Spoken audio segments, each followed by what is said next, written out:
the essence of a character, trying to be true to certain things about that character to make the performance believable.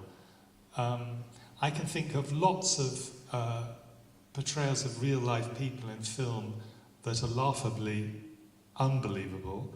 I can give you one example. Nicole Kidman as Virginia Woolf, with her false nose. And actually Miranda Richardson, who played Miss Lorimer in Testament of Youth, played Vanessa Bell in The Hours, opposite Nicole Kidman, and was totally unbelievable. I mean, she turned Vanessa Bell into a woman that bought clothes at Harrods, rather than a woman that lived in Charleston farmhouse. I think Benedict Cumberbatch in The Imitation Game bears absolutely no relationship to the real Alan Turing. I thought that was a complete travesty. But I think what Alicia Vikander does is she is true to various things about Vera Brittain. Of course, she's much more beautiful in a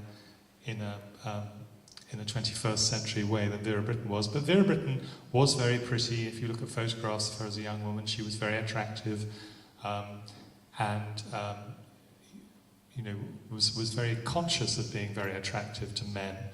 I remember when Alicia was cast in the part, and this film came together very quickly, because for a number of reasons, the original actress who was going to play Vera Brittain was thought not to be, in the end, quite right.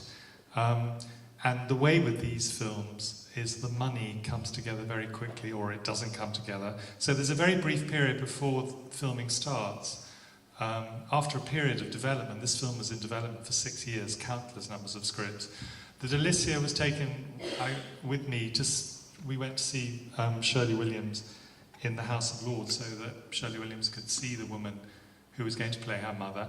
And Shirley Williams told Alicia that her mother had absolutely no sense of humour, which is true. Vera Brittain was totally humorless.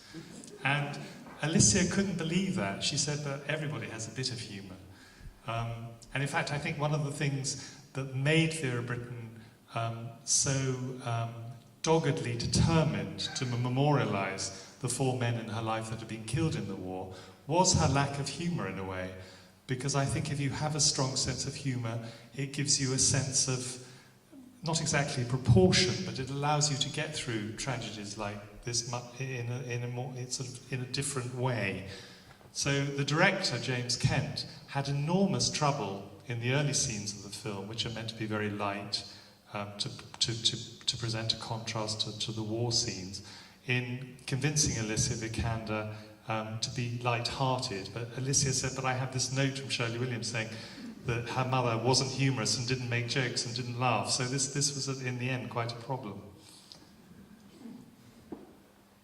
Now, there must be some more questions. This is Bridport. Tristan, thank you. I know that Shirley is Roman Catholic. Apart from a brief reference on Armistice Day in the film when Vera Brittain goes into the cathedral, there's no reference to religion there at all. Was she brought up Catholic? No. If so, she wasn't. Shirley Williams is a Catholic convert, and her father was also a Catholic convert. Her father was the son of an Anglican clergyman who'd been treated, or he considered his father had been treated quite badly by the Church of England. So George Catlett converted to Catholicism. Vera Brittain had started out with very Victorian views about Christ being not divine but being human, essentially the sort of arguments that people like Mrs. Humphrey Ward were portraying in novels like Robert Elsmere in the 1890s. And obviously, I think that was a very effective scene in the church, actually, seeing all those women praying. And I think it sort of plants the idea, or it did to me perhaps a couple of times when I'd seen the film a couple of times, that Vera Brittain in some sense rejected religion after the war, which I suppose she did. Much later, during the Second World War, by which time her pacifism had evolved to a Christian pacifism, she came back much more strongly to the church and to Christianity. Thank you. One more question.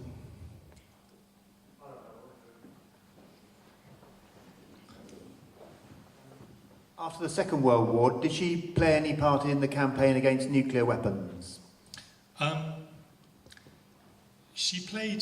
She played, I suppose, a minor role. During the Second World War, she had stood out against. She was one of the major campaigners against the saturation, the Allies' policy of the saturation bombing of German cities, which made her very unpopular, obviously, and which lost her a lot of her readership, especially in America, where there was an enormous outcry against her, including attacks by the Roosevelts, who she'd known before the war. And George Catlin felt that his own career had been affected by her strong stance on saturation bombing. And so by the 60s, I think Vera Brittain, well, I know Vera Brittain because she told him, decided to soft pedal a bit in order not to affect his ambitions, which by that time, I must say, really amounted to wanting a knighthood from Harold Wilson. And also Shirley Williams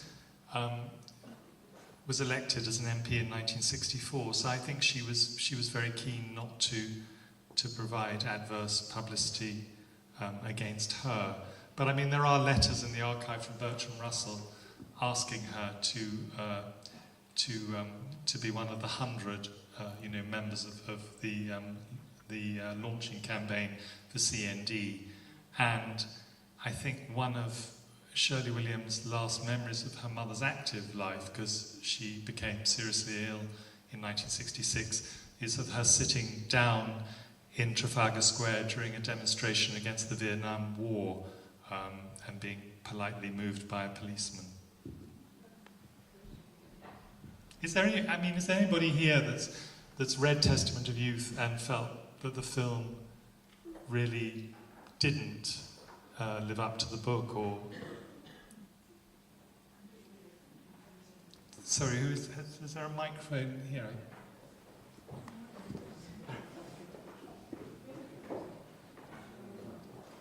I think it was this lady here.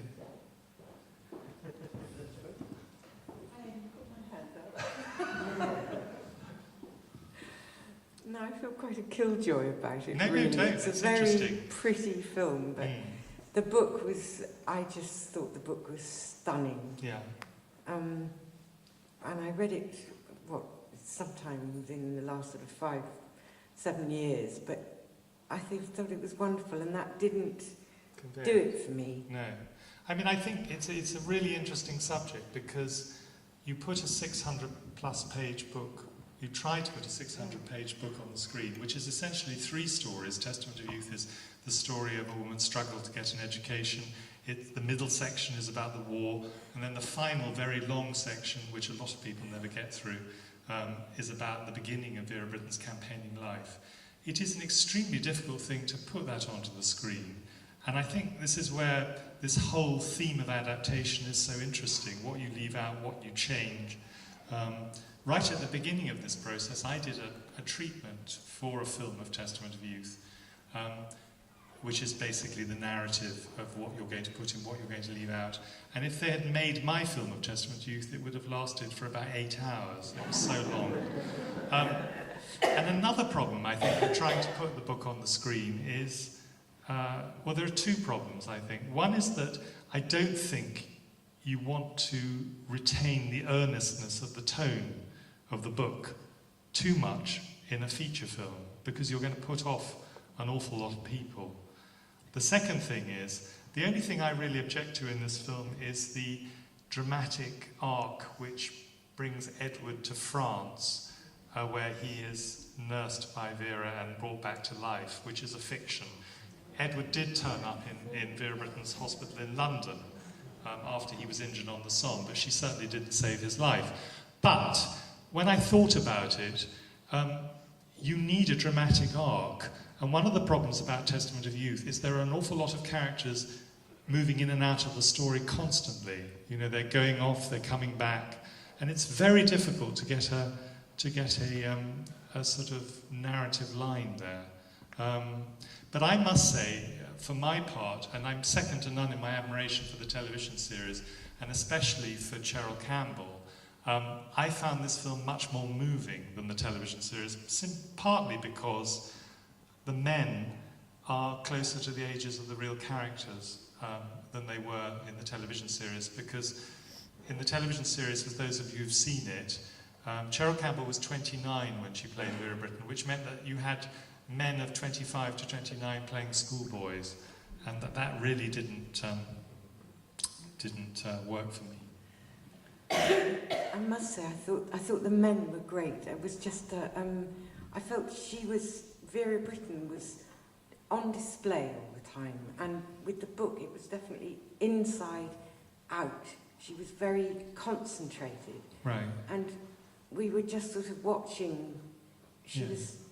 But I mean, She was- one thing that the director did do, which perhaps he overdid, but it is very clear that it is an autobiographical voice through the use of the camera, that you're seeing things through her eyes, which is why it totally misses the point. A couple of critics who said, but why didn't we get more of the trenches? Because, of course, she's not in the trenches, and all she can do is imagine what it was like in the trenches. And to me, one of the most powerful bits of the film is when she's sitting thinking about nursing, and she suddenly sees Roland's face sitting in the trenches in the rain, and that's her imagination trying to get to grips with what they were going through. But are there any other comments of that kind? I mean, in the same way that if you showed me the television series, I could criticize it historically and pedantically and say that would never have happened, that's not true. And I can do that for the television series as much as for the film.